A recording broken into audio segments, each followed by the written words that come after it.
Greetings, friend. Have you come seeking knowledge of a world that is shrouded in darkness and untold horrors? A world where evil lurks around every corner and only the bravest and most skilled warriors can hope to survive?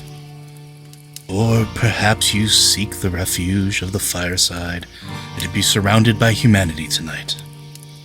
Perhaps a story to pass the time. I am Loder Ibn Lee, a keeper of the old tales. That one with the large array of weapons and deep, knowing gaze is known as Kyrie. They are a stalwart and powerful companion, and will not harm you. That other one? Ah, yes. Phaeance. She is a necromancer of great power, and seeks to aid humanity in our darkest hour. We are the Lore Watch. Hello, my friends, and welcome back to another Diablo edition of Lore Watch. If you've heard from the intro, we are joined once again by our fantastic editor-in-chief and all-around Diablo necromancer aficionado, Liz Harper. Thanks for joining with us today, Liz. Howdy. And barbarian extraordinaire Matt Rossi. Greetings. We're going to be continuing our story discussion because, well, we barely got through Act 1 last time. We're going to see if we can do Acts 2 and 3 today. We'll see how it goes. But starting with Act 2, even though the game lets you kind of go wherever you want to go, and you can kind of go to wherever you want, following, I think, in the act progression, it seems to make the most amount of sense. So after you're done... Go ahead. Just out of curiosity, what order did you play them in? Did you play them in just numerical order? I played them in the vanilla order. Like I went numerical. Something in my brain was just like, you have to do this. This is the way they want everything laid out. I totally get that, but I actually felt that playing 3 before 2 actually, 3 before 2, I felt the story flowed better that way. Interesting, because I actually like the way this story... Well, we'll talk about that, because obviously we're about to. Yeah. You guys are going to believe what I did. Well, did you start with 3, Matt? I bet you did. I went to 1 up until you get the quest to go get the blessing from Anarius, but then I didn't go talk to Anarius. I then went to 2 and did 2 up to the point where they give you the quests to go talk to the 2 druids. But then I didn't do that. Then I went up to 3 and did all of 3, to find out what was up with that pesky pale dude. And after that, I went back and did 2, and then I went and finished up 1. That is the most Matt way to do the questing that I think that is possible. Well, because I done it differently on the early access, and I wanted to see like what people said, because there's different dialogue if you do it differently. That's true. And I wanted to see what people said. Like there's a part where you basically tell Lorath about. Well, go ahead and let's start, so I know. Yeah. So without further ado, there's going to be tons of spoilers, obviously moving forward. If you hadn't gathered that, so let's talk about Act 2, because Act 2. You are sent to go find a man named Donnan in Aldheim Keep in Scosglen. Who wants to talk about why Scosglen is important? I think Matt, why is Scosglen important in this story? Well, for one thing, the outrageous accents are just great. But no, more accurately, there's an interesting thing because Scosglen really does a good job of showing you that a lot of time has passed. Yeah. One of the things it does is, a generation or so ago, this demon, Astaroth, invaded Scosglen. Now, this would have been like almost 20 years after the whole deal with Malthael.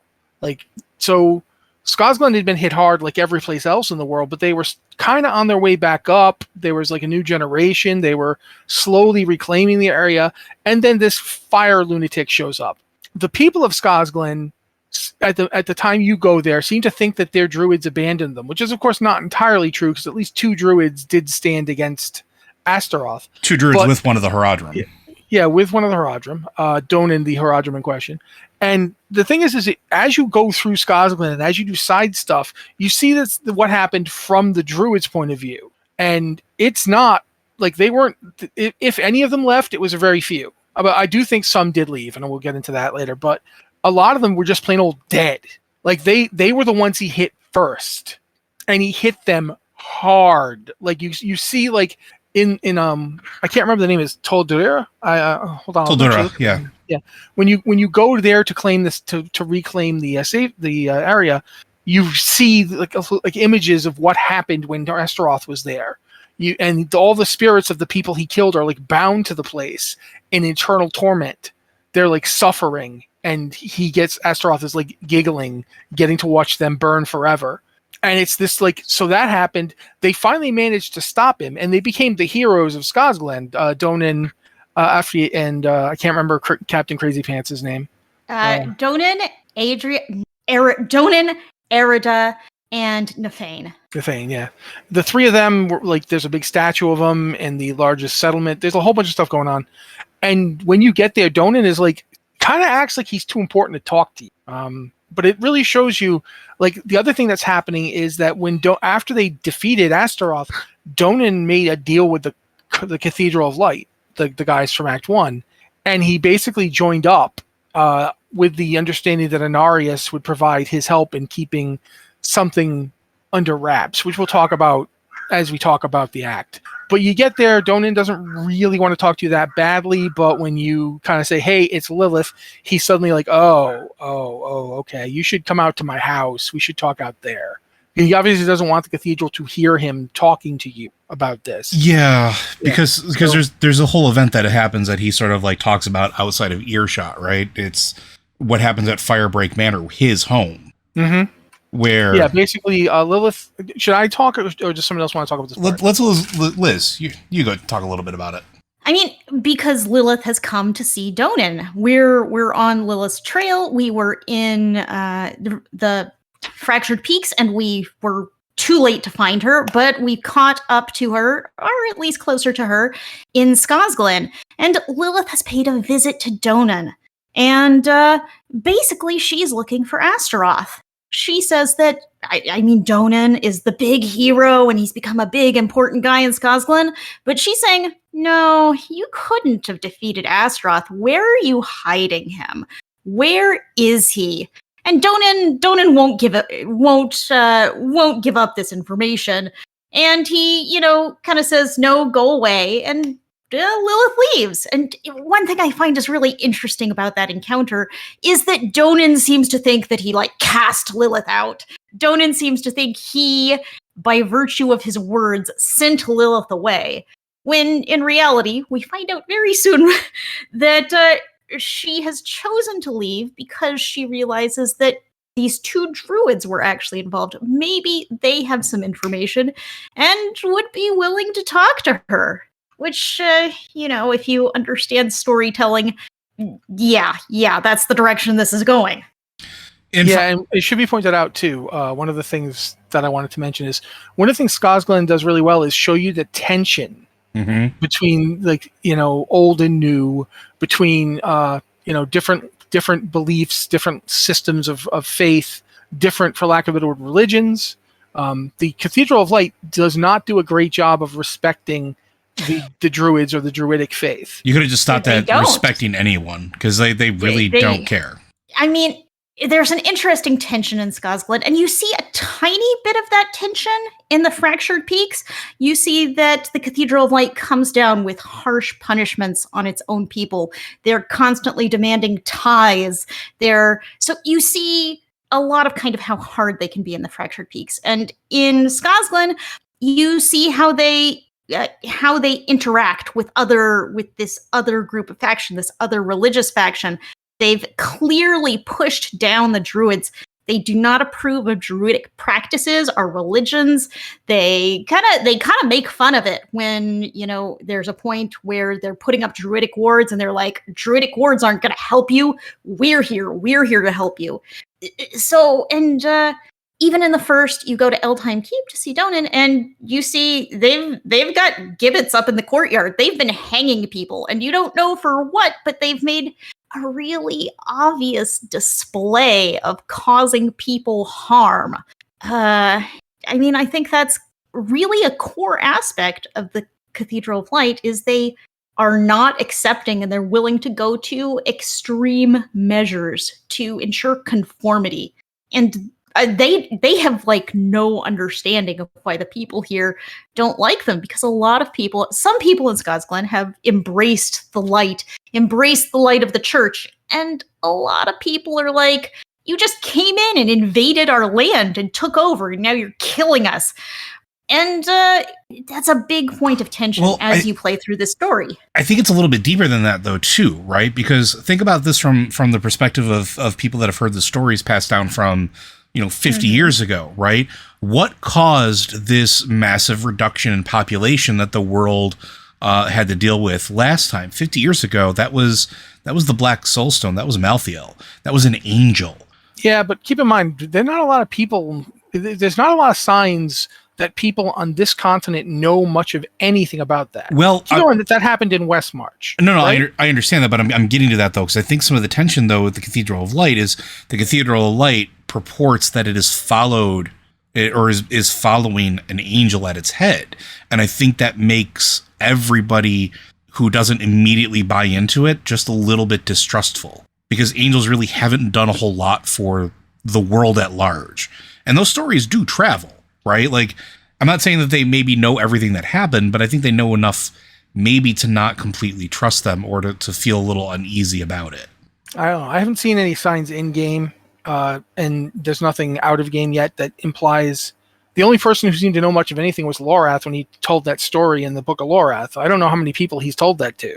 It's one of those. It's an open question. We don't know right now. I certainly don't think that Inarius is a uniter.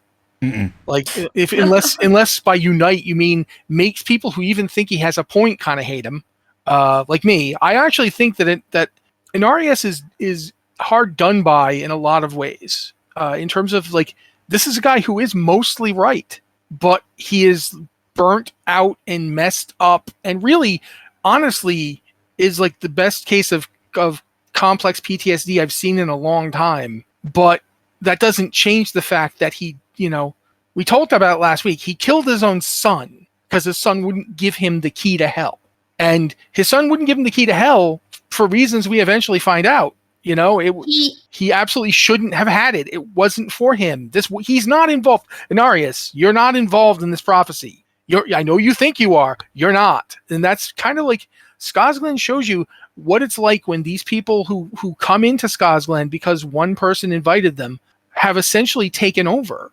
And there's lots of people who are from Scosglen who are like, okay, sure, Holy Light, I'll take anything that will help my people. But there's also lots of people who are like, no, we had our own way of doing things and it worked fine. We don't need this. And there are other people who are like really mad at the Druids who think they abandoned them. So that it's really complicated. And I think that that's one of the things I really like about Scosglen is that complex narrative, as you do the quests, as you do the main story quest, but also as you do the side quests, there's a ton of variety. There's no monolithic reaction to this. And even in the two druids that we go looking for, which I think, Liz, you should probably talk about. Yeah, I was going to say we should probably transition into that, I think. Okay. Where are we starting? Let's start with Nefane. That's the one I started with. This is another place you can like branch into two different directions. You can go after Arda or you can go after Nefane. And it doesn't really change the story, but there are some tiny distinctions that you can run into in dialogue, depending on which you do first and which you do second. And that's something very interesting about Diablo 4 is these little differences. It doesn't have like huge differences, big story altering consequences, but it has little things depending on how you do things, which isn't something we've seen in a Diablo game before. So you are going off looking for Nefane. You're on Lilith's trail. Maybe she's gone looking for Nefane, and again, you run into this conflict between the cathedral. Nefane is super against the cathedral. He sees the Knights Penitent as invaders who have come in and taken his land. He's had his wolf companion has been attacking them. Some Knights Penitent had gone to check on him and make sure he was okay with this. Maybe there's a demon here, and his wolf companion had bit them. And you go looking for him, and you see this stone that's like has a message welcoming people to the forest, I think. And scrawled in blood on it is a message saying "No cathedral dogs" or something along those lines. Yeah, And I remember that. Yeah. Yeah. So this is Nefane is like the cathedral's, not the cathedral's biggest fan here, and it's interesting going from Fractured Peaks to here, where you just immediately see the cathedral. In Fractured Peaks, it's the big thing. This is what everyone does. This is what everyone follows, even though maybe not that awesome. But in Scosglen, there's just such a backlash. So man, this is actually a pretty disturbing quest, in my opinion. You go through the forest after Nefane, and the forest is filled with blood. Mm-hmm. I mean, it's become a blood marsh at this point. Yes, you're probably ankle deep in blood walking through this forest. Yeah, you were all looking for Kitten Marsh, but unfortunately there's no Kitten Marsh. If you've heard me complain about squelchy noises in Diablo, this is where it really gets turned to 11. Yeah. It's yeah. So you go through the blood marsh and you find Nefane, and he's been torn in half and pinned to a tree. And he's this blood marsh, that's him. He's torn in half. He's still alive, but he's bleeding this impossible amount of blood into the forest around him. And it's because he's made a little deal with Lilith, which has not maybe gone entirely as he had planned. He wanted to destroy the Knights Penitent. He met Lilith, and he was full of hate. Of course, Lilith herself is the daughter of hatred. It's kind of suggested that she inspires this feeling in people. He is full of hate. He was overwhelmed by hate, and he wanted to destroy the Knights Penitent. And he made a deal with Lilith to destroy the Knights Penitent in exchange for telling her where Astaroth is. Now, of course, she thought Astaroth is alive, and now we find out also that Astaroth is alive, that he is imprisoned under Eldheim Keep in a soul stone. Surprise! There's a soul stone. There's always a soul stone in a Diablo story. Yep. Haradrim don't know what to do without him. Which it comes up later. They definitely talk about that internally. But yeah, like so the Eldheim Keep was built specifically on top of the Soulstone in order to keep it contained. Sound familiar? The Church of Zakarum may have tried to do the exact same thing. Heck, they tried to do it twice. Yeah. They did it with the Church of Zakarum, and they did it with the monastery that Diablo was put under. It doesn't work, guys. They're doing the best they can here, but basically the Haradrim runs into a problem. I think the solution is a soul stone, because it's kind of the only weapon they have. You can't kill a demon. Killing a demon doesn't get rid of the demon. Yeah, it just sends them back to hell. They can come back. Yeah, they have no defense. And Donan talks a little about this, about how they don't have a better solution. Soul stones are a problem. You can't make this work, but it's the only solution they have. It is basically, and Donan makes this point, essentially it's just kicking the can down the road, but when the can is going to annihilate everything, better you kick it down the road indefinitely than you let it do so. Mm-hmm. You hope that you'll come up with something better, but if not, you'll just keep putting it back in the ding soulstone if you have to. Like, if we have to keep putting this guy in the soulstone for over and over again, that's what we're going to do, because I that's better than the alternative. It does feel like maybe this was more successful than their usual soulstone experiments, because Donan kind of was babysitting the soulstone. It was buried underground. It was surrounded by druidic wards, and then on top of it was Eldheim Keep, which had been blessed by Anarius. It was holy ground, and it kept him contained. Like you saw in Diablo 2, both Diablo and Mephisto, they kind of snuck out. They corrupted the people around them. They had influence over the world. And it doesn't seem like Astaroth had that, though. Astaroth wasn't a prime evil or a lesser evil. Yeah. He's a little lower down the food chain. So maybe that was part of it. Still a very powerful demon, but not in that category. But go ahead. I was gonna say the interesting thing though too is it also involved somebody who, Donnan is a Haradrim that when you're discussing things with Lorath, his primary focus was studying soulstones. There is no one currently alive that knows soulstones better than he does in terms of being soulstones. It's a very Haradrim thing. So like him being there, him having the keep there, him, being able to keep a mindful eye on it and having sort of the breadth of history of knowing what went wrong in the past and what to look for was a boon. It was an absolute boon for that particular type of containment. And the fact that it wasn't a primeval definitely did help. But going back to Nefane and what you learned from that encounter and everything else, Nefane has clarity as you progress through the quest, as you sort of deal with the ramifications of Nefane's choice. It is a heartbreaking quest because you realize exactly how much hatred seeped into that man because of what was happening around him. And then when he finally lets go of it and begs for release after you've done everything else, the wolf just lays down like next to his master's body. And it is heartbreaking, at least for me. I wanted to pet that dog so bad. Yep. I'm going to say before we move on, because there's a lot to cover here.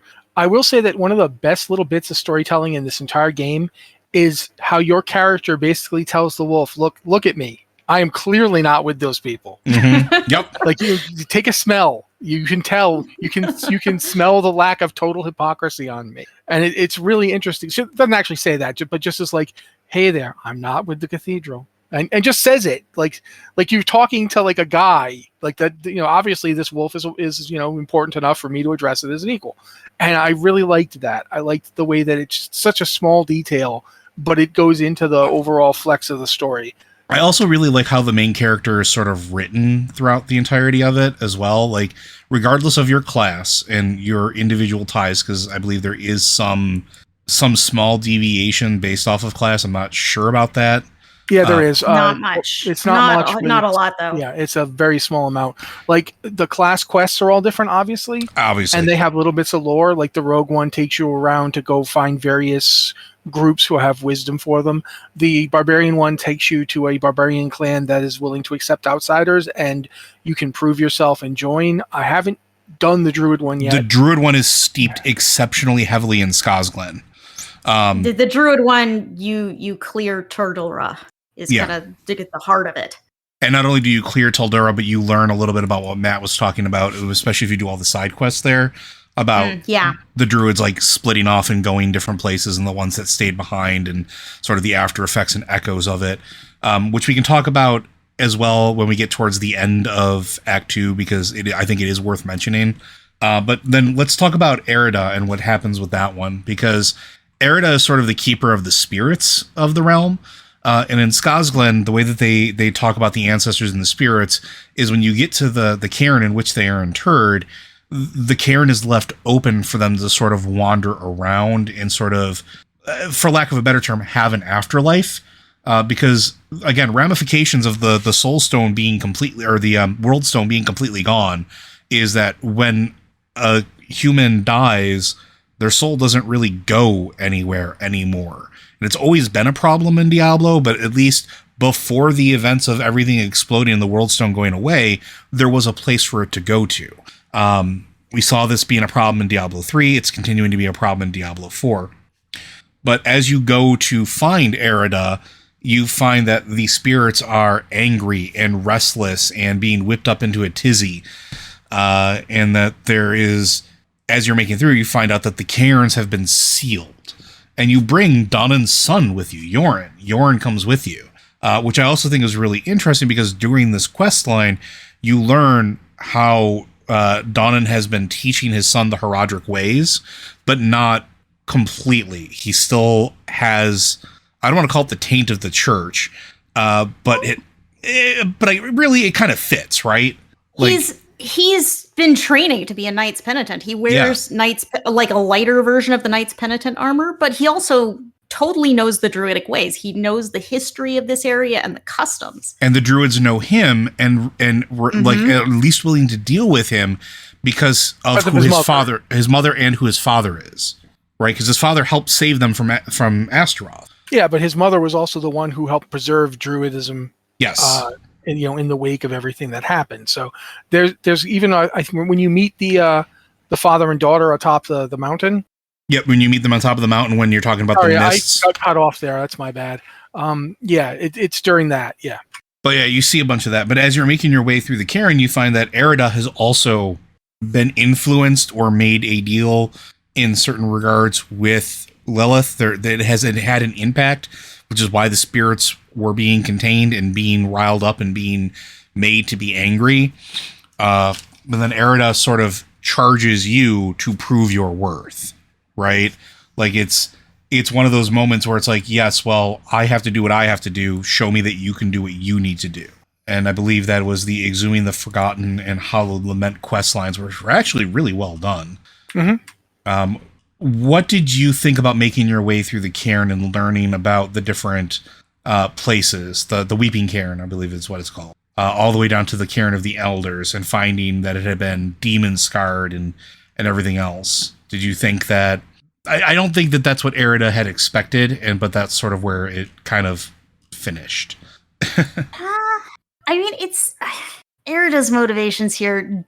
I mean, she tells you what she's aiming for, and they don't make a whole lot of sense to me personally. Like, it's another thing where this is inspired by hatred. You go through the cairns, and the one thing that's interesting is until you get to the end, you don't know that Erida is doing this. Mm-hmm. You know, Yoren has been raised to think of Erida as a hero, a great hero of the people. She would never entrap the spirits in stone. She knows better than to do this.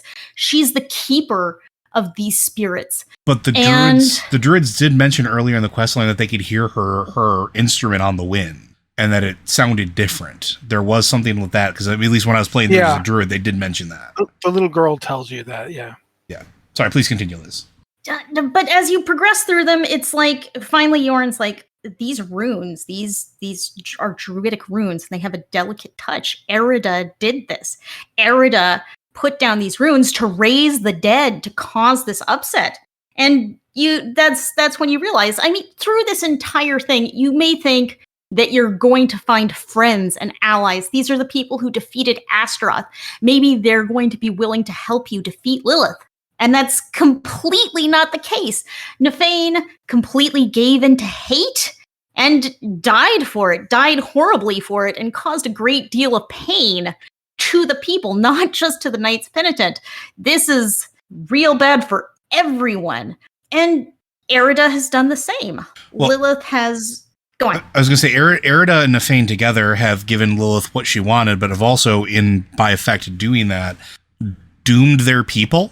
Because Nefane told her where the Soul Stone was. Told her that it was beneath Eldheim Keep, and that's where she can get it. Erida told her how to free Astaroth. Because Lilith has been gone for a while. She doesn't really know how Soul Stones work. She could probably figure it out. But Erida told her what to do. And those two things combined is horrible. And it's, again... Liz talked about sort of this daughter of hatred having that sort of influence as you move through, and this is where it really starts to become apparent how that goes, right? It's also interesting because of the difference in what Nemain hates versus what Aphrodite hates. Mm-hmm. Nemain is really focused on the Knights Penitent. He hates them, he hates their religion, that whole deal. Aphrodite hates the people of Scosglen. No, Erida. Sorry, I keep saying Aphrodite. That's my bad. Erida hates the people of Scosglen. She hates them not like, individually, not as like, people even. She hates what she sees coming because they're too short-sighted and too unwilling to do what has to be done to save them. And she wasn't like this before Lilith showed up. She was like pensive and afraid, but she wasn't like this. But Lilith convinced her that the Lords of Hell are coming. And that's the thing we have to keep in mind. Yes. She finds the weak spot. She's like water. She finds the crack and works at it. If she'd spent more time on Donan, she probably could have got him, but she didn't see the reason to. Like, I can go around him, and then plus she knows full well that Donan is the one that that Astaroth really hates. So not having Donan there goes into her plan later. So she works on these two, and Arida in particular is so concerned with preserving her people that she's willing to inflict all this pain and suffering on them because it's the only way they'll get strong enough. If they can't handle Astaroth, how are they going to fight the Lords of Hell? And if they should die, she's sort of the custodian of those souls anyway. They're not really gone. Dies. They're not really gone. They'll still have an afterlife. Yeah, everyone dies. Sorry, That's Liz. nature. She's natural. So yeah, go ahead, Liz. Yeah, I mean, the big thing she says is people don't remember what it took to defeat Astaroth. With the thought that now we're going to have bigger threats. They don't know what it took to even defeat this one demon, this not even a lesser evil. And they need to be made to remember. One of the first things you run into when you walk into Scosglen is you see an old man telling a story about the defeat of Astaroth. And it sounds so simple and so heroic. These two druidic warriors came in, this Herodrum came in, and they defeated Astaroth. It doesn't talk about the horrors, the destruction. It doesn't talk about Tuldura burning eternally, the slaughtering of the druids. It's just like these three heroes marched in and destroyed Astaroth. It's kind of turned into a fairy tale. It's just this happy story. Yeah, and there's quests after you do the main story where you find out, like, for instance, one of the ways that they won was that Donan made a secret police. He made a group of skulking assassins who just killed anybody who looked like they might be working with Astaroth. Yeah, they were gone basically trying to work and root out cultists, right? Yeah, and they just straight up killed people. They didn't even and they did it they would burn whole villages down to get one guy. And they were mad dogs. He even says it. We were they called me the bear. And it's really fascinating because it basically goes and says, look, this is the links to which people will go to survive. And in a way, that's Arida. Arida is like, yes, it's horrible. Yes, this is painful, but you have to survive. My people have to survive. If we need to lose another 90% of them, that's what we need to do. So it is really interesting to see how Lilith plays on all this, how she finds the way to get people to do what she wants. So I think that's an interesting thing about all of the villains in this game is that for the most part, they make reasonable points. You kind of look at all of the big main characters. You look at Inarius, you look at Rathma, you look at Lilith, and you see they aren't coming out and lying to you. They're looking at the situation in very different ways. They're saying very different things, but you can see Inarius's perspective coming into this story, how he has looked at the prophecy and sees himself as a grand hero. This is how he's interpreted the world around him, and that colors everything in how he reacts with you and how the Cathedral of Light runs.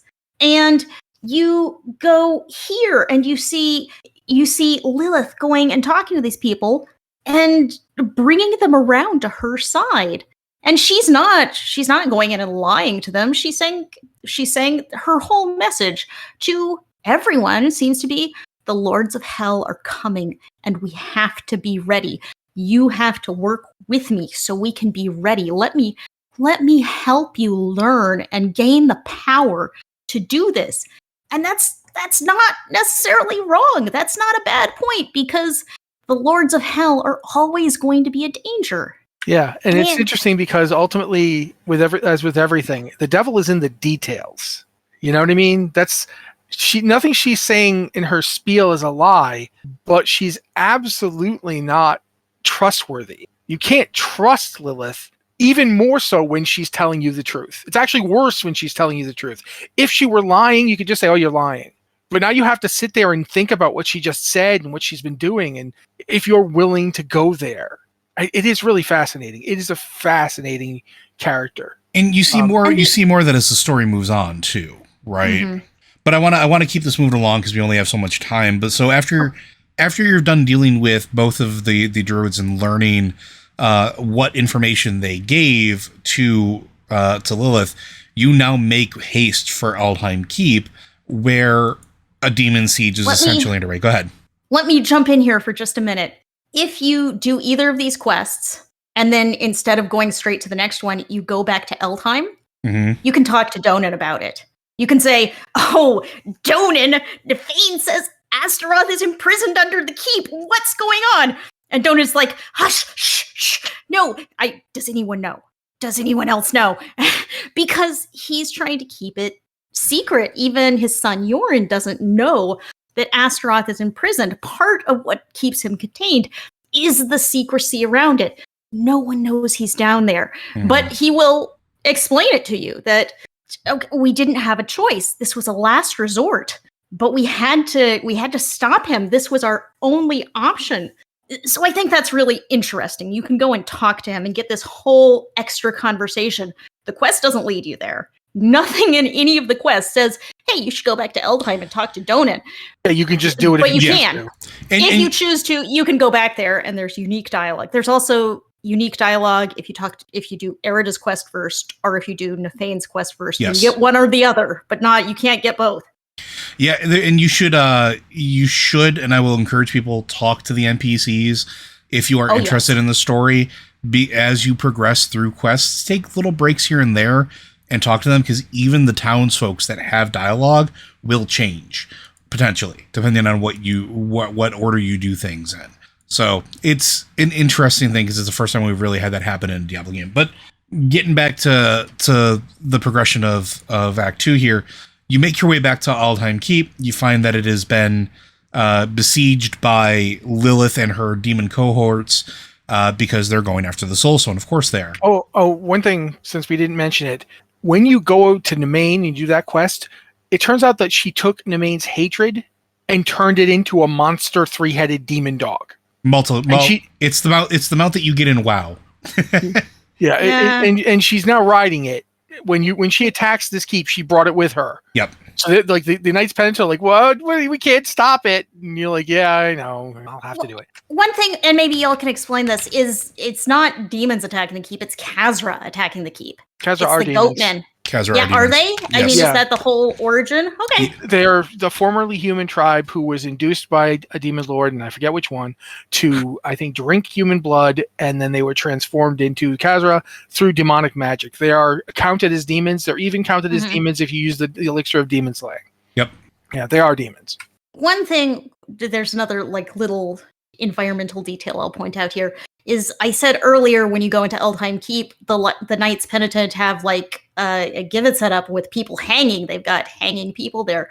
When you go in after the Khazra have been invaded, you see the same thing. They've just hung more people on it. It's just a mess of gore, but it's also the same.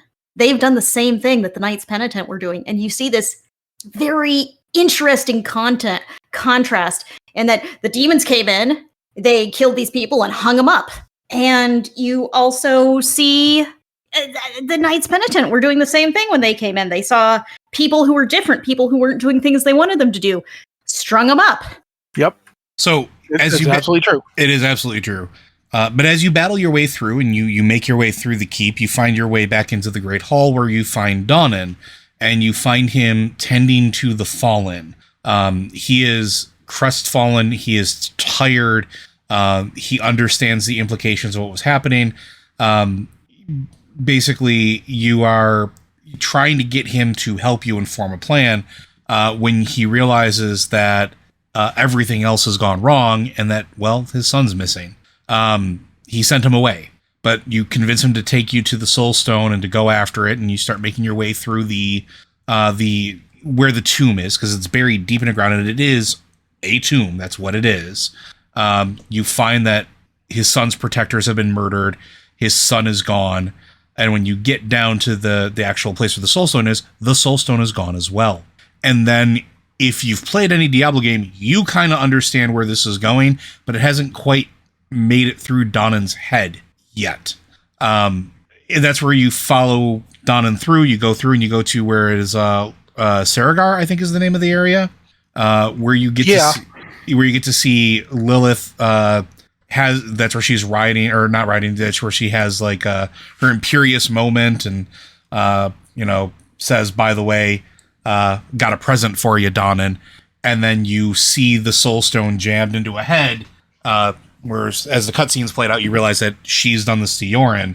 But then Yoren's body, now possessed by Astaroth, is riding this rage-filled creation made from the blood and flesh of a druid. So, want to talk about what happens after the fight? Well, I mean, it's Diablo. Yes, you kill you kill Astaroth, but there is no happy ending here. And this is one of the things I really wanted to point out. We were talking before about Liz and I were talking at the story, and Liz once pointed out that Lilith doesn't do anything overtly violent. This is the one exception. Before the end of the game, this is the one time you see her do something violent to a human, because she drives the soul stone into Yoren's head herself. Because she needs that to free him. That's the way she frees him from the soul stone. Yeah, but it's also the one time. Like you other stuff that happens, she's there for it, and she kind of instigates it, like with the original in the prologue with the townsfolk in that little town that beat their priest to death. But she doesn't tell them to do that, and she doesn't do it. Obviously she's the instigating force, but she is not directly responsible. This is the one time you see, for all that she talks about humanity, for all that she talks about the devils are coming and we have to come together to stop them, in her heart she does not view people as important, because Yoren goes out. She doesn't try to talk him into start joining her. She just kills him, just drives a soul stone to his head and uses him. So I think there's an interesting thing. Inarius is no better, and that's the worst part, because in Act 1 you see that the cathedral does the exact same thing to one of their own. So it's the parallels here are really fascinating to me. That's one of the things I really like, is watching these people play off each other. But it's also ridiculously on brand for Lilith, right? And what we know about her, why she's so concerned with humanity and why humanity is a thing. Lilith seeks to win the eternal conflict. We were the weapons. The Nephilim were always the weapons. And people are just tools. They're just arrows in the quiver, right? And if they don't have the power of a Nephilim and they can't have that spark awakened in them, then they're just tools to get there, right? And you see that she here. Even straight up says that, I think it's actually it's Elias who says, what's the prophecy say? That, sheep will be eating the wolves? Yeah, that the sheep will eat the wolves. But I think the interesting... Go ahead, Liz. Sorry. There is one story element we sort of skipped over there, which is that Lilith isn't here doing this for funsies. Absolutely not. Yeah, she isn't releasing Astaroth because he's her friend or anything like that. She wants something. And that's another thing we see about Lilith. She makes deals. Angling. Yeah, she makes deals, and she's angling for what she wants. She has a goal, and everything she does is aiming for that goal. In this situation, Astaroth was the one who guarded the Cathedral of Hatred in Hell. Astaroth guarded Mephisto in Hell, and she talks to him while he's in the Soul Stone and says, "I seek passage to some place I'm no longer wanted," a place that Astaroth had guarded. And she says, "I'll let you out, and I'll give you Yoren so you can have revenge on Donan for locking you away in the first place, if you will give me this passage." And yeah, Astaroth is all over that. Of course, let me out, no big deal. You know what's great about that too? It has nothing to do with the player or their character. You respond to Lilith. She does not respond to you. She has her plan and she's executing it. The fact that you're trying to stop her is an inconvenience. I don't even know if she sees it as that much. She's gotten what she wants. And absolutely. I'm just saying that it's like, it would be like, you check a weather forecast before you plan your day. if there's something bad happening or someone's trying to stop you, well, you have a cult, right? That's what they're for. And she is busy moving on to the next. I honestly don't even think Elias understands the depths of her plan. And that'll come up when we start talking about Act 3. But I really think that the whole time Lilith is maneuvering pieces. Some pieces are very important, like a king or a rook or the queen. And some pieces are pawns. But she's moving them the whole time. And it is really, really interesting to watch her do it. This is one of the most thinking Diablo antagonists we've ever had, and that's the primevals aren't morons, but yeah, I really did like that. Everything that happens in Scosglen with Lilith is just her trying to get to Astaroth because she wants something from him. If Donan had just given her Astaroth, who knows? Who knows what she might have done? She might not have wanted to kill Donan. He's got enough on the ball that he could be a really good servant. But when he refused her, then it became very convenient for her in a way. In a way, it was better for her that he refused her. She kind of didn't really want him to help her. You know what I mean? Fair. It's really interesting to watch that.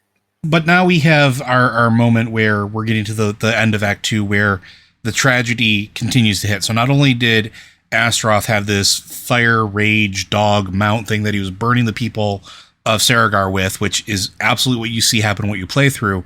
As you defeat it and defeat that creature, Donan comes over and rips the soul stone out of the head of Yorin to make Astaroth sort of disappear, right?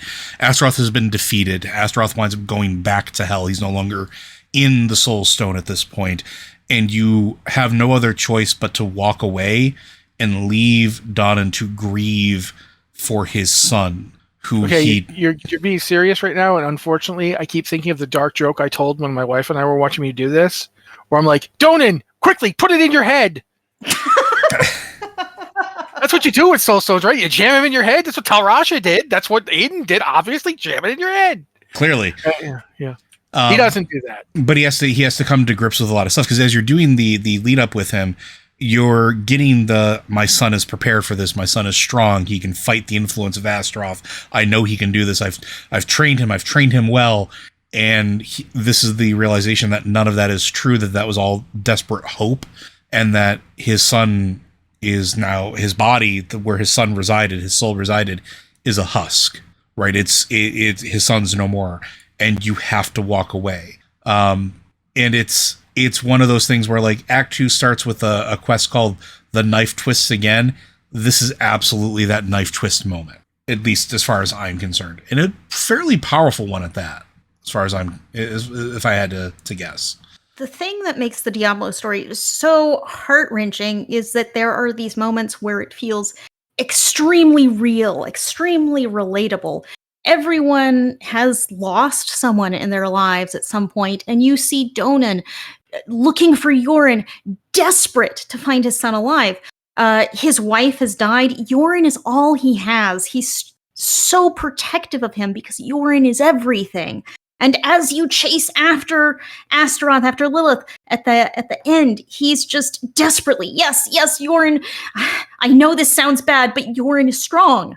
And at the very end, you see he's just sobbing over his son's body. And that's actually also some super amazing voice acting from the actor portraying Donan, because he's like ugly sobbing in this way that it's like, oh yeah, that is a broken man I'm hearing. Yeah, and he does it through the whole thing. He goes from steely and determined to shaken by the chaos at the keep to unwilling to believe that this is happening, to just destroyed, crushed. Yeah. And the wailing, the ugly crying, sobbing is effective. But what's even worse is that just that moment just before it starts, when he's talking to Yorin and he's talking to him, even though he's dead, he's holding him and he's talking to him, and his voice breaks a little, and then it's gone. It's astonishing. It is really. The Diablo, in addition to not always having the most complex storytelling, has not always had the best voice acting. I mean, Deckard Cain aside, but this is spot on. It's really well done. So after that soul-crushing end to Act 2, you make your way to go link back up with Lorath in Ked Bardu, which is on the western side of Sanctuary. And you basically find him in... Well, he's kind of passed out in a chicken coop, pig pen. I think it's more of like a manger. It's a manger, because he gets into a fight with a. I think, doesn't he say he gets a fight with a goat? Yeah, he does say that. Yeah, but you find out that he's basically getting cut off by two locals, Daruk and Khalit. or Khalit, and they explain that he came into town 2 days ago looking for the Pale Man, which is one of the folks that we've been chasing, and the person from the opening cinematic, the one that summoned Lilith back and has been operating as sort of Lilith's right-hand person on the ground, and that whatever he found caused him to basically go seek solace at the bottom of every bottle he could find. And it's interesting. It's interesting going from Act 2 to Act 3, and it's like you just had this horrible, tragic moment with Donan, and then you go to Act 3, and it's like here's Lorath passed out drunk in a pig pen. And then you go and you wake him up by essentially throwing water on his face, like, you know, any good time you find somebody in some livestock pen. And he groggily explains that he found the identity of who the Pale Man was. And it turns out that the Pale Man was Lorath's former apprentice and member of the Haradrim, Elias. He's the one who brought Lilith to Sanctuary. And Lorath's not taking it too well. Now that you're back, the next goal is for, one, Lorath to get his wits about him, but two, now Act 3 becomes about tracking Elias down. And I will turn it over to Liz. So you're tracking Elias, and you're going through the canyons looking for him. There's been demons summoned that have been slaughtering people, because that's kind of what demons do. That's their whole thing. And you find like a summoning circle. I think Lorath calls it a hell gate that has been bringing demons through. And one of the things Lorath notes is that this is amateur work. Elias was an exceptionally skilled mage. Why are these puny little demons coming at us? And you fight your way through these demons. You find the home of a sculptor, I believe. Yeah, and he's like a hermit A stone sculptor, yeah. Yes. And Elias has kind of persuaded him over. This is an isolated, lonely man, and Elias has said, hey, look, you can help us out. You can become one with the mother's love. We accept you. And this is another moment where it's kind of worrying how real this feels. You can see how easy it is to manipulate someone like this, someone who's alone and isolated and wants acceptance. And Elias comes in and offers it. And this guy goes for it wholeheartedly. He is summoning demons. He is making these sculptures of Lilith. And I actually wonder, what do y'all think? Do you think this is the source of all the altars of Lilith we run into around the world? Because some of the sculptures he's making look similar. It's certainly implied very heavily that he is the source of all the statues of Lilith. Yeah, I assumed that's what that was supposed to be. I felt like that was their wink nod to it. Yeah, absolutely. Because there are like a couple hundred statues of Lilith in the game world. And apparently this one kind of obsessed guy who only wants to be accepted and loved has gone a little crazy making statues and summoning demons. So, no surprise, there's a giant fight scene at the end. And that you kind of meet Elias for the first time here. You hear his voice, and he's not exactly thrilled to meet his former master. There's clearly maybe a tiny bit of antagonism there, and you fight this massive demon that Elias has summoned. So he's actually a skilled demon summoner. This one's a little more challenging than what you faced before. And Laura says, "Okay, well we can."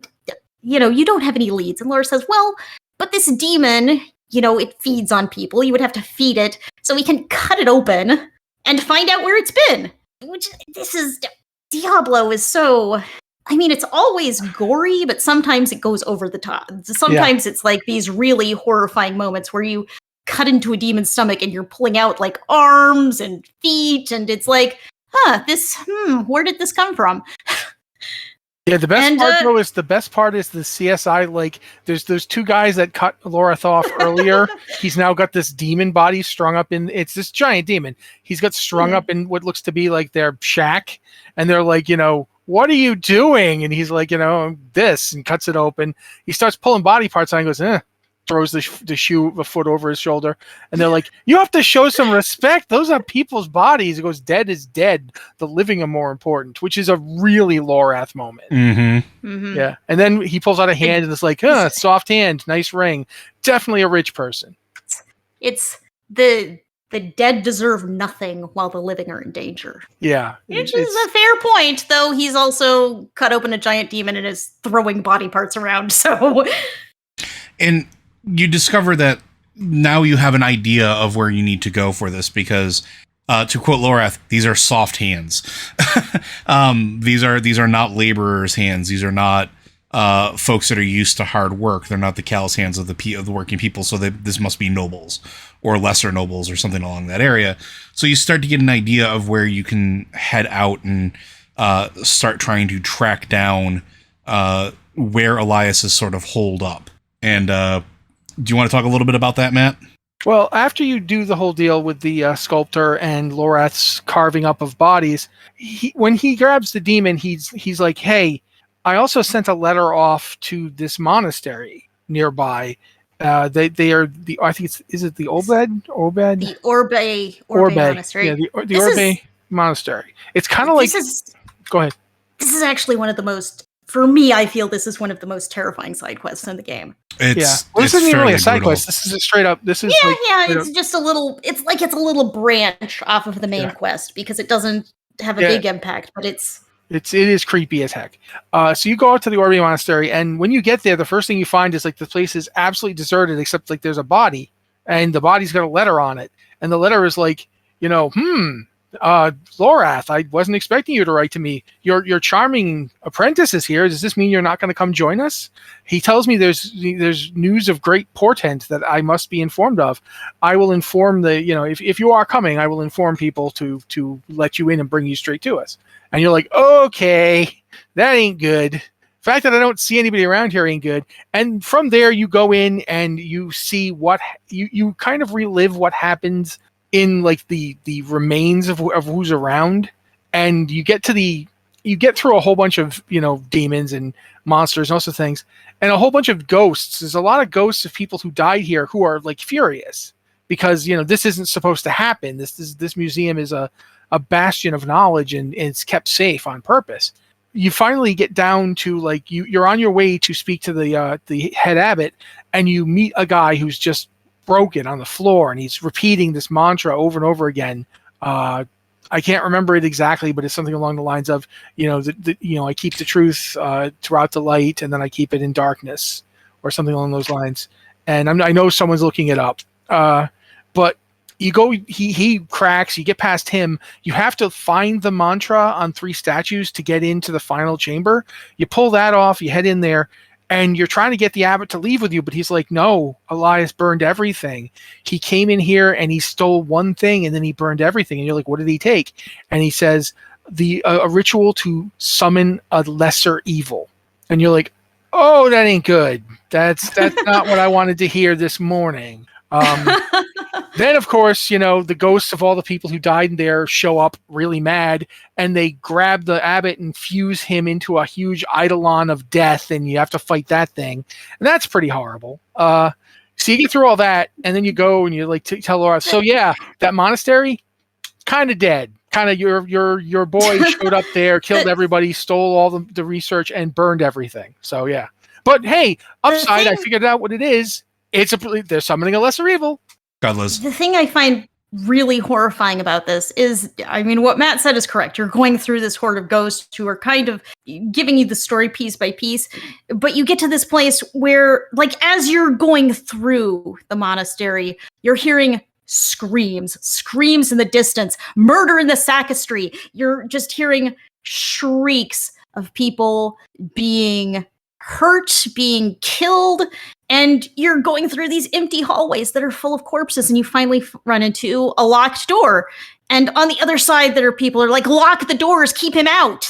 And you're like, and then it turns into more screaming and let us out. And you're like desperately searching for a key with this screaming behind you, screaming. And as soon as you unlock the door, it's quiet and there are just bodies. But for like this moment there, you're like, okay, I've got to save these people. There's still people in here locked up. I've got to save them. I got to find this key. And it feels very frantic for a few moments because you think there are people in there to be saved, but you open the door and they're just bodies. Elias is long gone. There are only the dead left. Yeah, and it's what's really the first thing you hear when you first enter into the main hall is someone screaming, "Leave! We have to go! Bolt it behind you!" Like, but what about the abbot? Do as I say! And so somebody left them all down here to die. And it was probably the right call. Like, if they hadn't sealed the place up and run, they probably would have died too. But it's like such a moment of that person like had to basically bark that order to get them to do what they wanted and was probably knew these people there for years. It's just it's every little bit of this moment is just it keeps getting worse, and it again on brand for Diablo.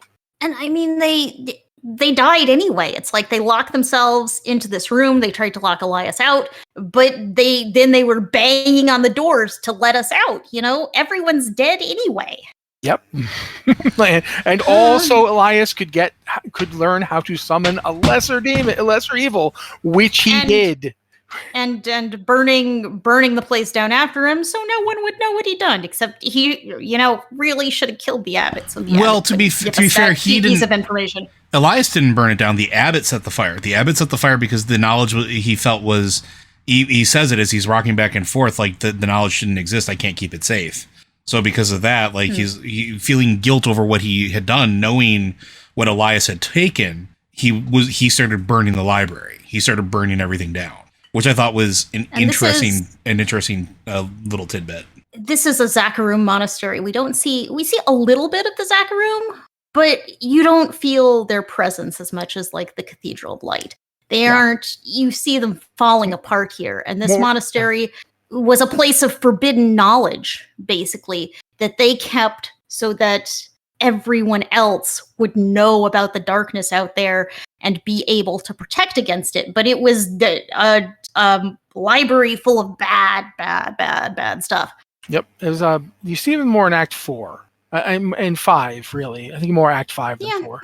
5, but there are a couple of Zakarum locations in Act 3 as well. This is kind of the first time you've seen them in a long time. Yeah, agreed. So then after you've dealt with the monastery, you now need to find a way to get into, is it Gulran? Is the name of the city? Gulran. Gulran, where the nobles, or the trail will lead you, right? But you can't exactly go in through the front door because that would be suicide. So you have to essentially find. Go ahead. It's actually from early in the story, you see little hints of this early in Act 3 that Gulran has fallen. Gulran was the capital city of this area, and it has fallen. You see refugees from Gulran who are escaping. Not happy people. Yes, Gulran has been taken over by cannibals, and Lilith makes the point you can't just walk into the front door. Yeah. But if you can walk to the front door. And you see this, it's a broken bridge with corpses on spikes all over the place. And you're like, okay, yeah, I can't walk in the front door. Let's go around the side. Yeah, and you're tasked with finding somebody who knows how to get into the city, who knows the secret ways to get in and out to where you need to go. But there's a problem. That person is being held captive with a lot of the other folks that have been captured. So the first thing you got to do is a good old-fashioned cannibal jailbreak. I gotta say, when the first thing I thought when I'm told that I have to go into a city of cannibals to try and find somebody, and the first person in the city I talked to was like, some of them are just grabbing people and rounding them up. I'm like, oh, this is not going to end well. It's never good news that the cannibals are rounding people up. It didn't start well. Yeah, but it didn't start well either. Yeah, it's terrible. I did just say that I thought the Orbe Monastery was like the most horrifying quest in the game, but this is also pretty horrifying. It continues to get worse, folks. Like it's again, it's a Diablo game. You kind of expect it at this point. But you do make your way through, and it's Oya is her name, I think. Is that correct? Oyun. So you go through and you rescue Oyun, and you take her back to the rendezvous point, and the person who sent you to go get her is very relieved to see her again. And then they're getting ready to mount up and leave on a questionably purchased horse. But not before. Purchased. Yeah, I'm air quoting this maybe here. But not before telling you where to go. Yeah. Go ahead. No, I was just going to say, you basically, they ride off into the sunset. You need to go to what is essentially Elias's stronghold. He's got like a little place where he has the head of the cannibals, who's basically now become a Lilith worshiper. Although calling him a Lilith worshiper is kind of pushing it. He's more like Lilith worshiper adjacent. It's convenient for him to get fresh meat. Yeah. I don't think he cares. He's just hanging. Lots of people to eat here. Yeah, he's there because he's huge. Well, he's clearly been doing something. They've done something to this guy. I don't think so. I think he's just the biggest and meanest person, and that's why he's the leader of that. No. I just think that they've done something to him, not to make him more aggressive or anything, just to make him able to do the stuff he does in the fight with him. It's like, oh my god, this guy's harder than some of the other bosses by a lot. I had a heck of a time with that fight. Godless. One thing, if you go through some of the quest and side conversations here, you learn that Elias rolled into town, and the leaders in town, he walked into the royal court, and he was like, yeah, give me your city. And they laughed him out of the room. They threw him in jail, obviously. And surprised the jail had some cannibals in it that were locked away because they're cannibals murdering people. And they threw Elias in jail for being, coming in and saying, yeah, give me the city. And this is not stated, but it's certainly implied that Elias turned the cannibals into kind of his own cannibal army and took down the city, murdered all of the royal family, murdered all of the leaders. And he had a demon to now feed. I got my city. Yeah. He had a demon to feed. So yeah, obviously. What's really terrifying too, as you go through the prison when you're doing all this, is to find out that the cannibals are basically keeping these people to fatten them up. Mm-hmm. The people that they're kidnapping. So, go. You run into some people and you're like, hey, come on, let me free you. Let's get out of this terrible place. And there's one of them you run into who's like, no, I can eat more. Don't take me. I can eat more. And they're basically, these people have lost it. They won't even acknowledge you as someone other than a cannibal coming to kill them. Yeah, they are not okay. But one's okay. You get into Elias's, you go in and jump in while Elias is doing his initial evil spiel, and you find out that he's painting runes on some woman. She's strapped down and they're painting runes on her. And Lilith is like, it's too late. They've already started. You get down there and get her out of there. Get down there and distract him, and I'll get her out of there. And you're like, okay. No, so he actually tells you to keep to the shadows. He tells you to stay out of the way. It's the opposite. I'm going in there and I'm going to deal with this. Yeah, which I think is important.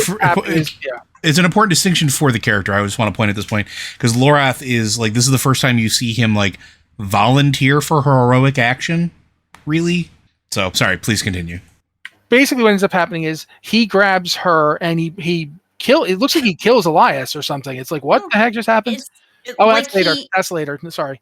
This is now. He grabs, kind of the ritual dagger thing that Elias was using, and he shoves it through his throat.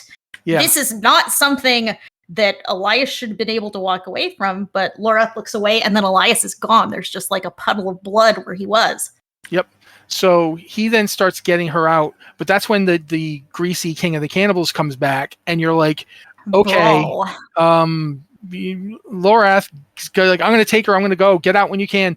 And you end up fighting this guy, which is one of the hardest fights. But also, it's also interesting that he's just like it feels like he is just attacking you because it amuses him. Mm-hmm. And it's one of those things it's a very hard fight. And this guy is no pushover, but he's not a demon.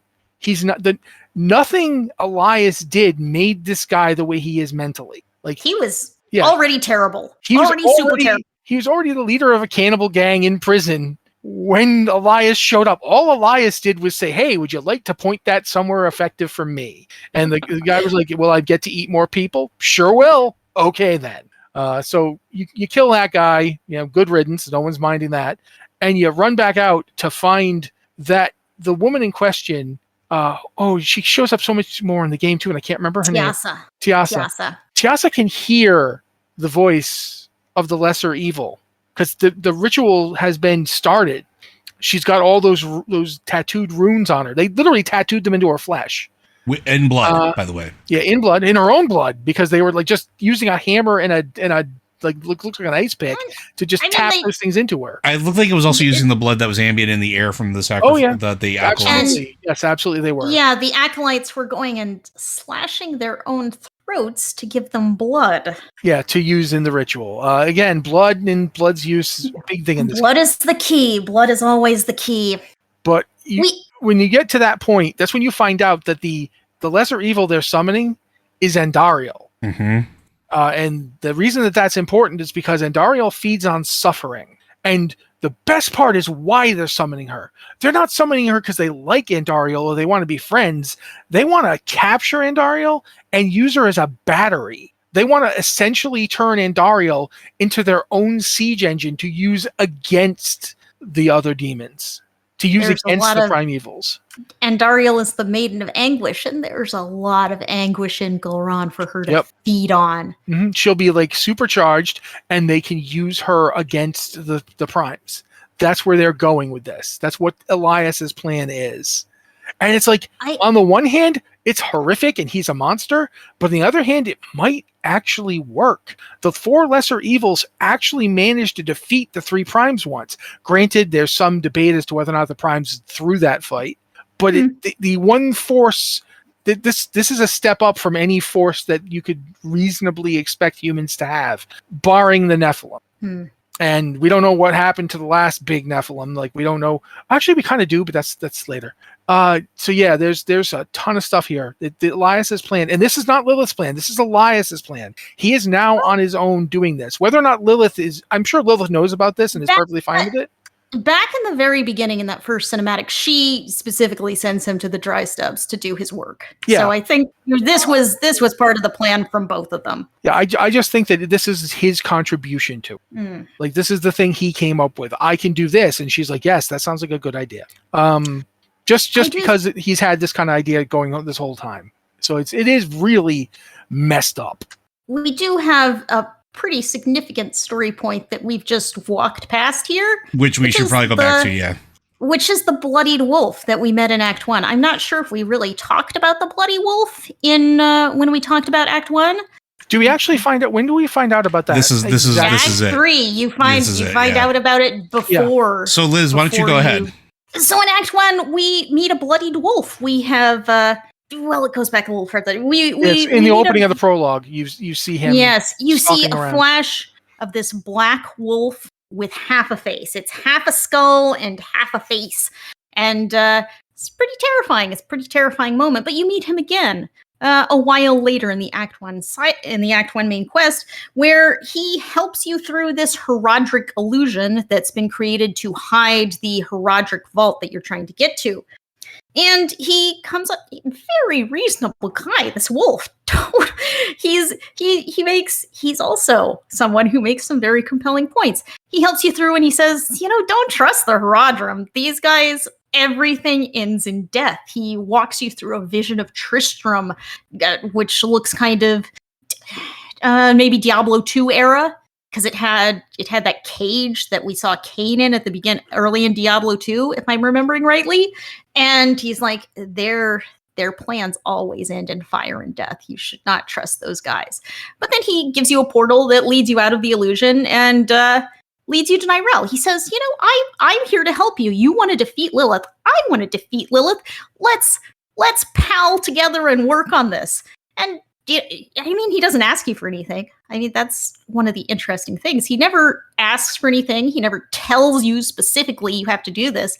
He just says, let me offer my assistance, and also maybe don't trust those Herodrum. And maybe also, get rid of Lilith for me. But in in Act 3, you run into the guy again, and you run into him. I guess there's no way to say this except just going for it. You're going to a shrine for Mephisto to kind of unlock the way to get to Elias's ritual. Yeah, the blessed, only the blessed can unlock the way. Yeah, because you're going through all 3 blessings of all. You have to get the 3 blessings of the 3 heads of the Triune, which is the 3 primevals. So yeah, you've got to get these blessings in order to go into the place where Elias is holding this ritual to summon Andariel, and you go to the shrine to Mephisto for his blessing, and instead of just getting, like a shock of demonic power like you do at the other shrines, you go into this vision with this bloodied wolf. Weird. What is that about? Apparently, the wolf is indeed Mephisto. He has, he's low on energy. He's just been banished back to hell. He's trying to reform. Yeah, maybe you can help each other out. Yeah, the end of Diablo 3, where Malthael summons the Black Soulstone and shatters it to use the power of the 7 evils against the Nephilim. At the end of that, when he gets destroyed, all of them escape.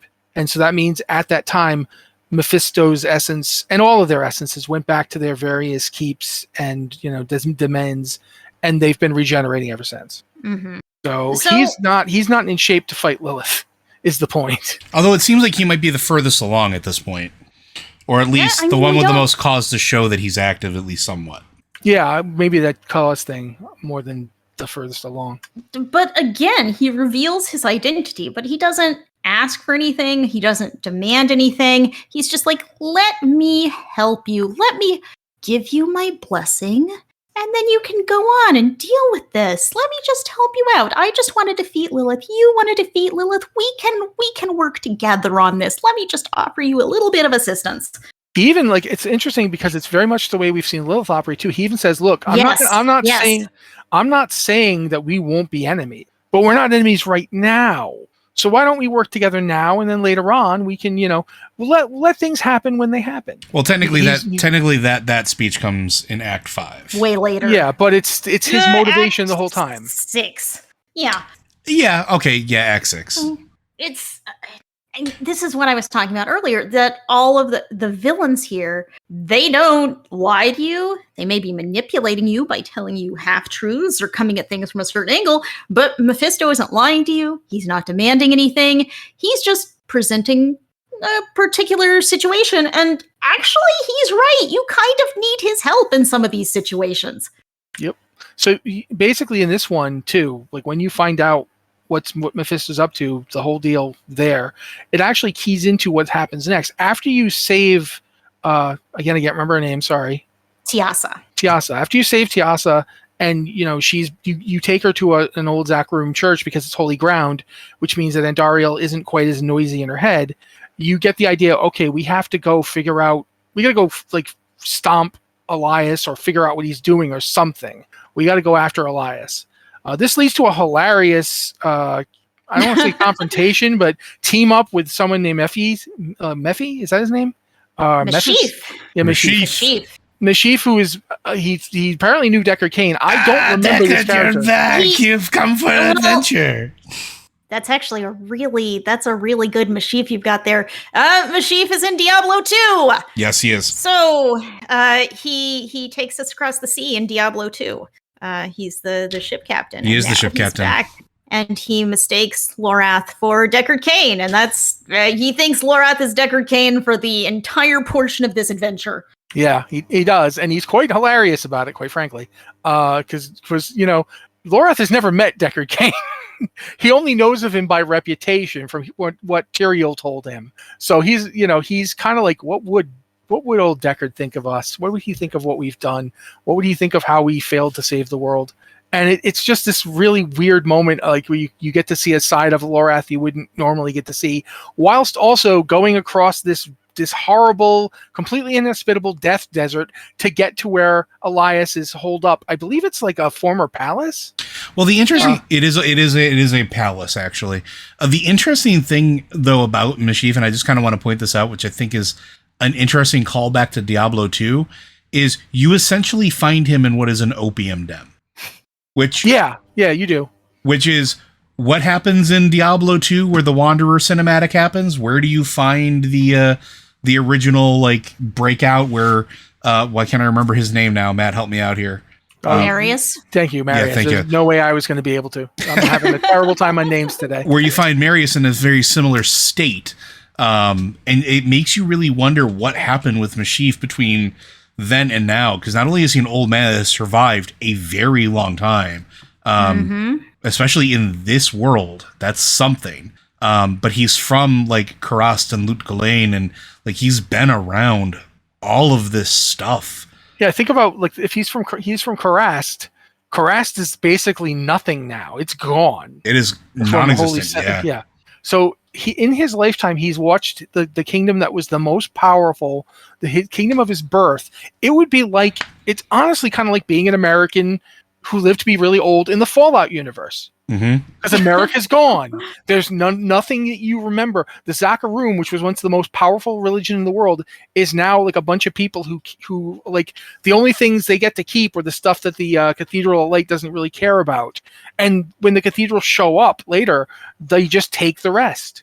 It's really, it is painful and disturbing watching. But Mashif is like, he's simultaneously hilarious and also astonishingly tragic, as we find out.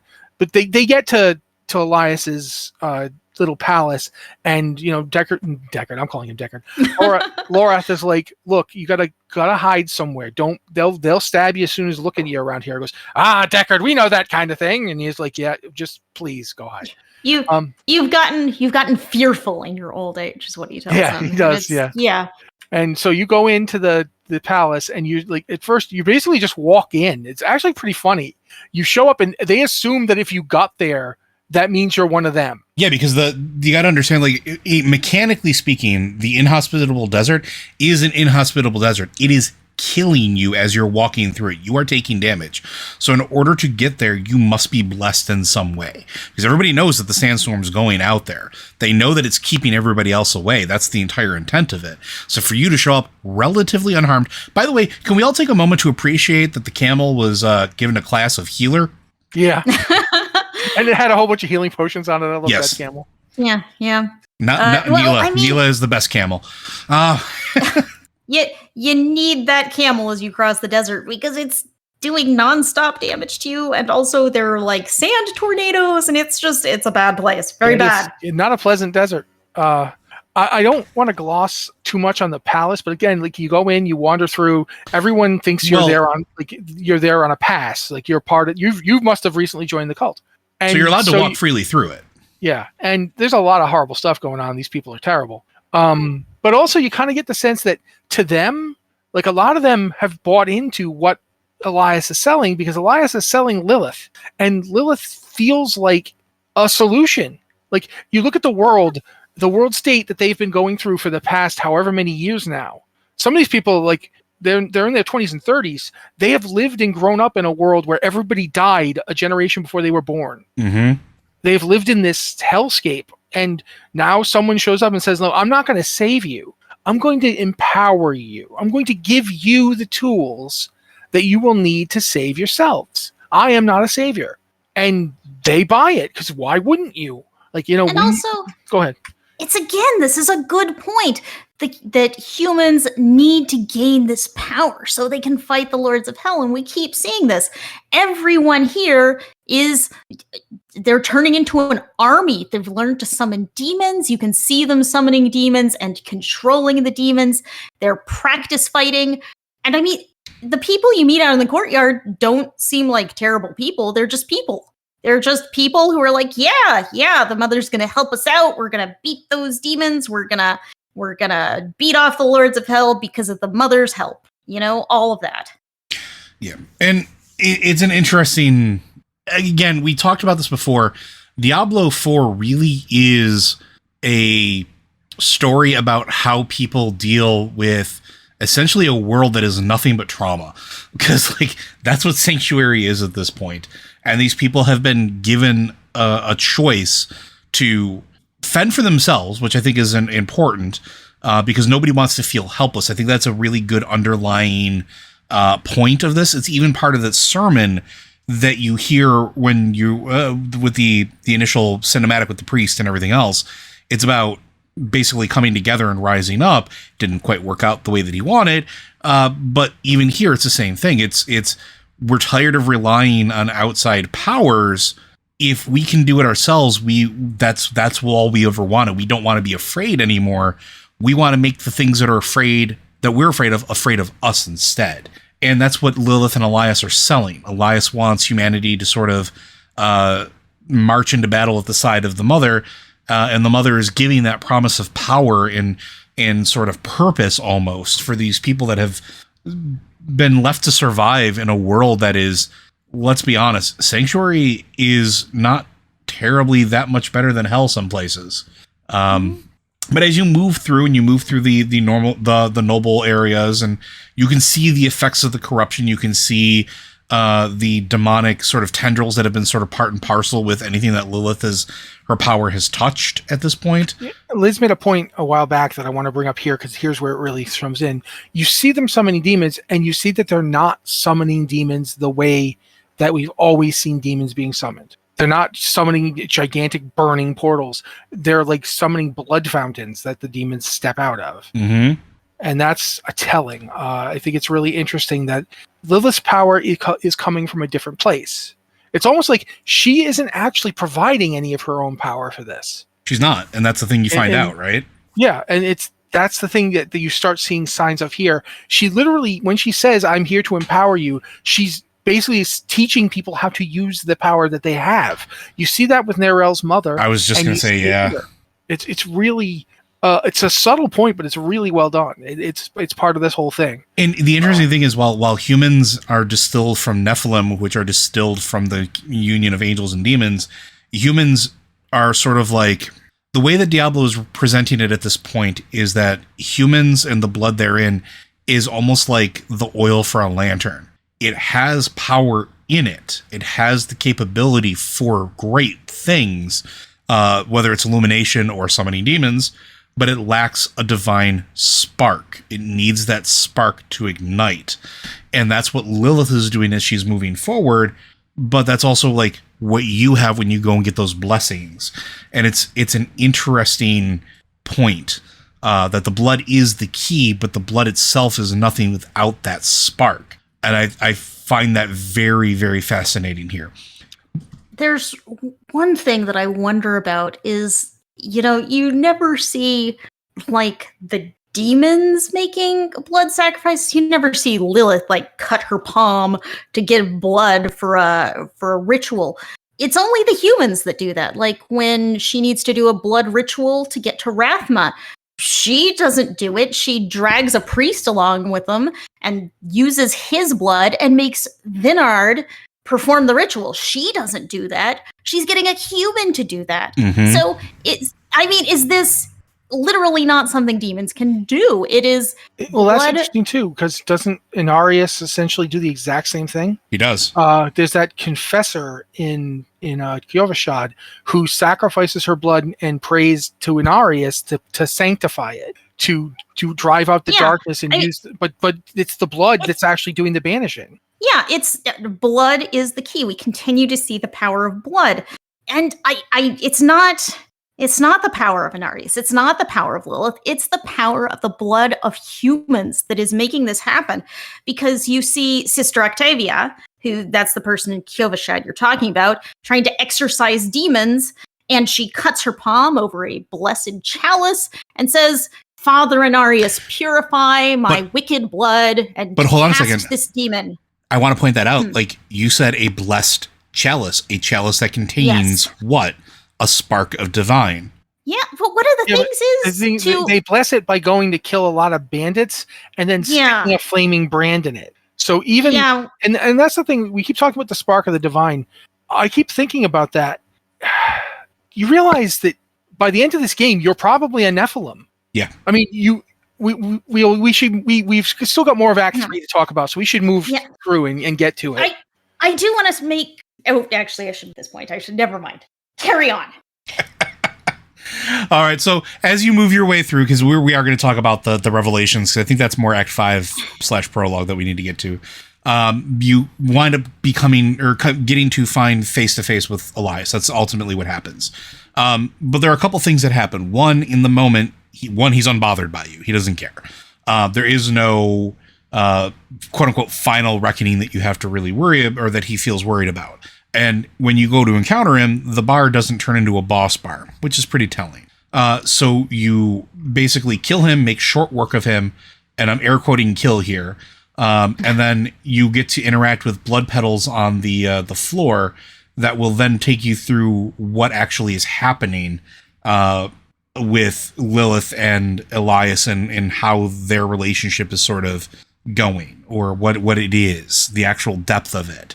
And you realize that Elias may be starting to realize that the mother is using him as much as she promises to be saving everything else. And then when the cutscene's over, Elias shows up again, because of course he does. And then you have to fight him again for round 2. But again, it's really not a boss fight. He summons champion devils to deal with you, and you keep going, and then the fight does turn into a boss battle-ish, where at the end of it, he's gone, and you are left to pick up the pieces and what you originally came here for, the Sightless Eye.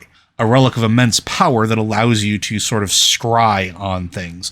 Or speaking of Diablo 2, yeah, Matt, do you want to explain? One thing is, sorry, go ahead. Go ahead, Liz. You didn't know the Sightless Eye was here. No, you no, didn't know he had the Sightless Eye. You Lorath find that out when you arrive.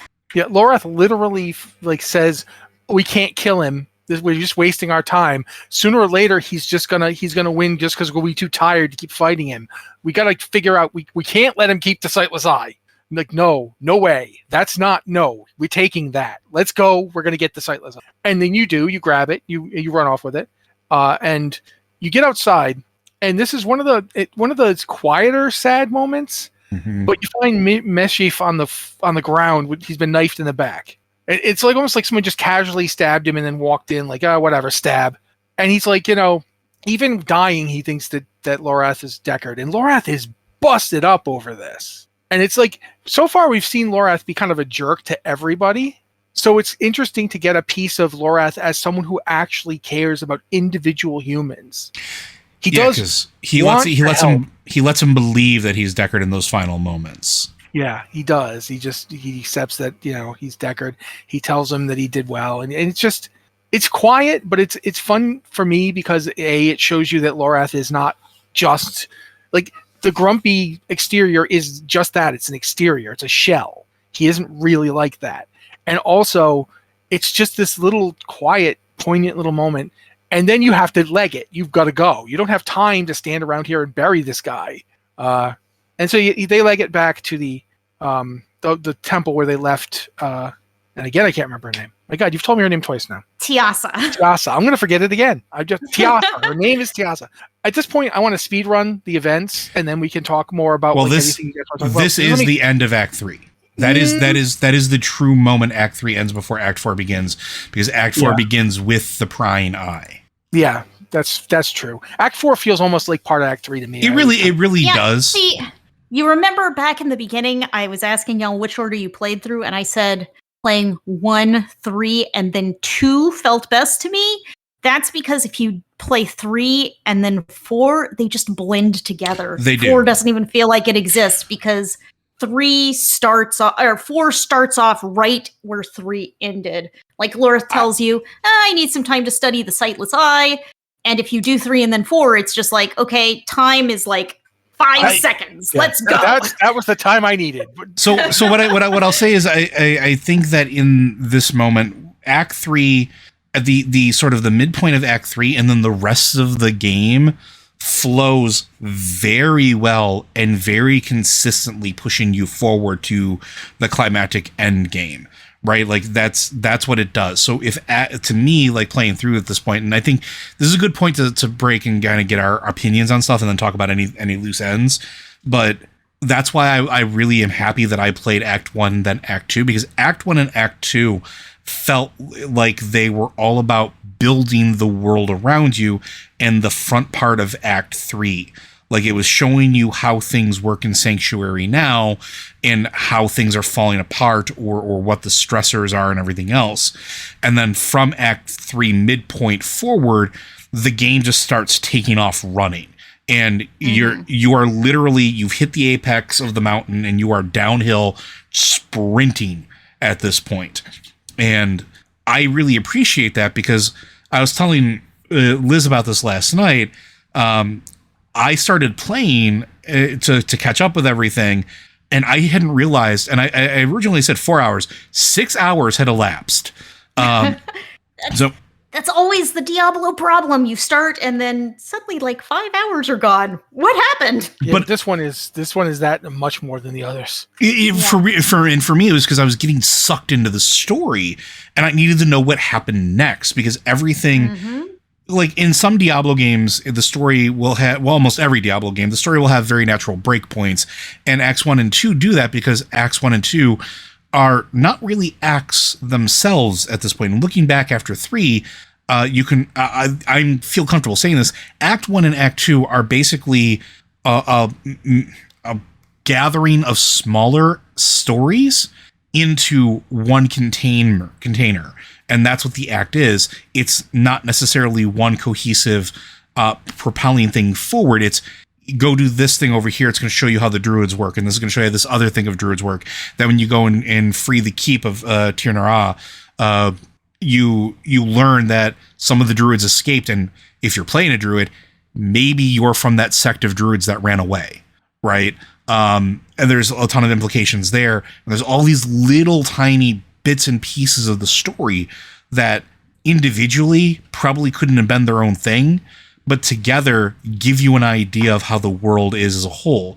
And then everything just keeps flowing. It's absolutely phenomenal. So let's talk about loose ends for Act 1 and Act 1, 2, and 3 so far, if you have any, and I'll start with Liz.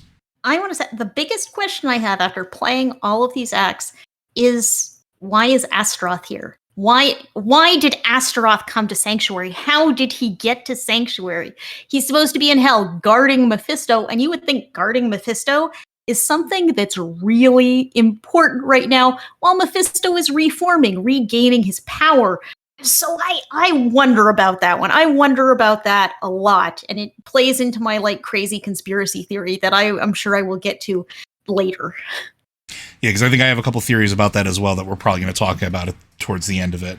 But what else, like anything else really stand out, especially during like Act 3, of things that we missed or maybe glossed over that you want to go a little bit more into? I mean, one thing we did skip past is the Triune.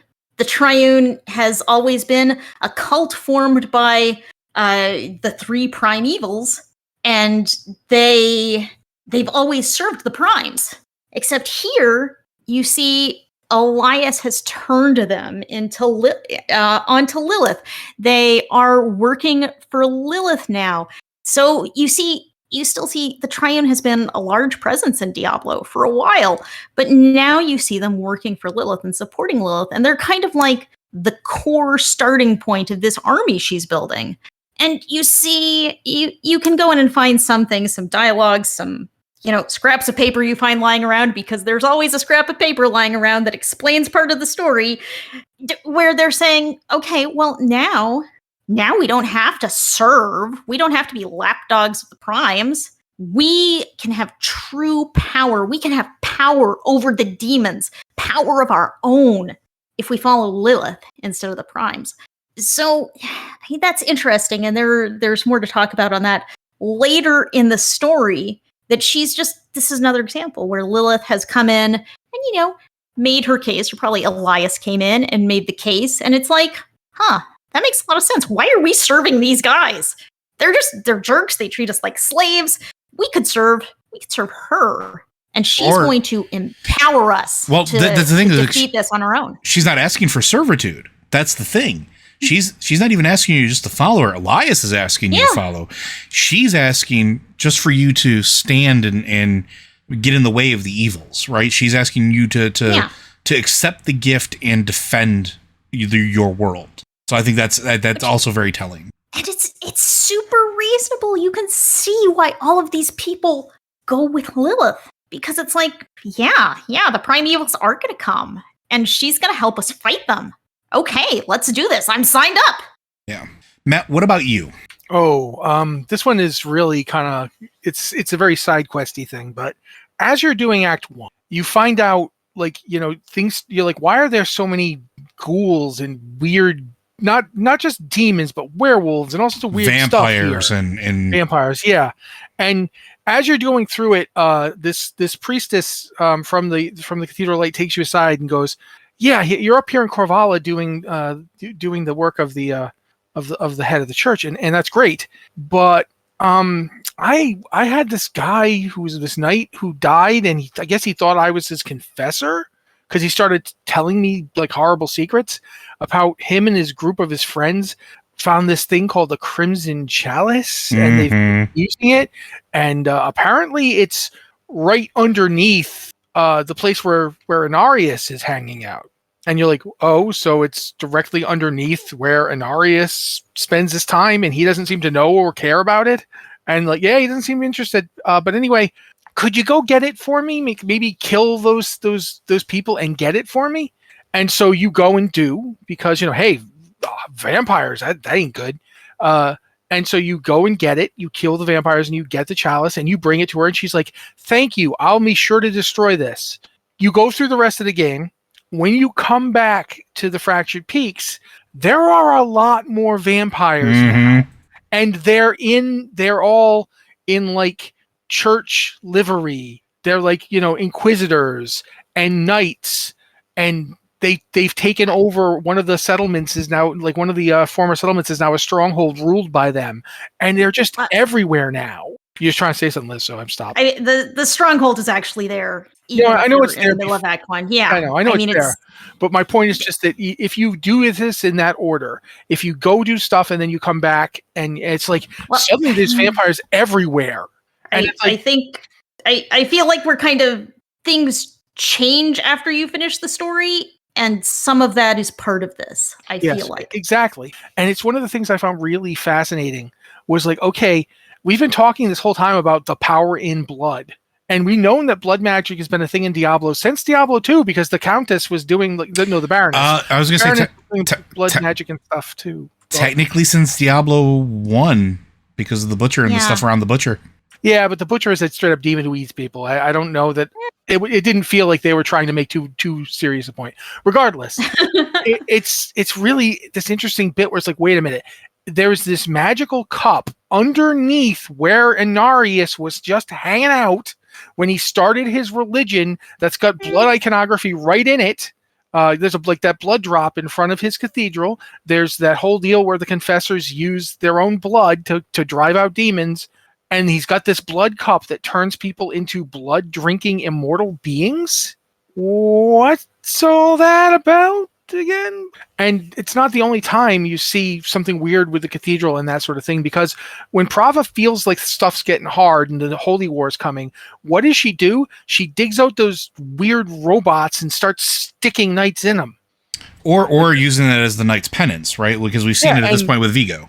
Yeah, and Vigo's blood is clearly what was powering that thing. They talk about his power of his faith, but no, it's not his faith. He's a pincushion in there. He's bleeding. To go back and remind people what we're talking about, you do, when you go to Corvalar for the first time, you see this massive suit of armor that they're preparing, and you can even see some old bloodstains inside it.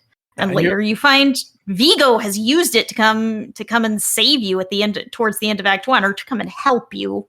You were probably okay on your own. You're pretty strong. But yeah, everyone's using blood magic, and they make the point that this is like an old thing. This is an old relic. Yeah. But everyone's out there using blood magic, and it's always human blood. And the thing is I believe it's probably pretty old, because this part of Sanctuary is directly where the Vizirai Empire used to be. The Mage Wars happened on this side of the world. And the Mage Wars were all about mages, descendants of Ishu, one of the four ancients that we know of. There's lots more, but the ancients we actually know names for. Ishu started the Zan Isu clan, and that was one of the clans that became mages under the Vizirai era, and some of them were summoning demons. That's how the demons found out about Sanctuary, was Mhm. because these mages were summoning demons to it. How were they summoning them?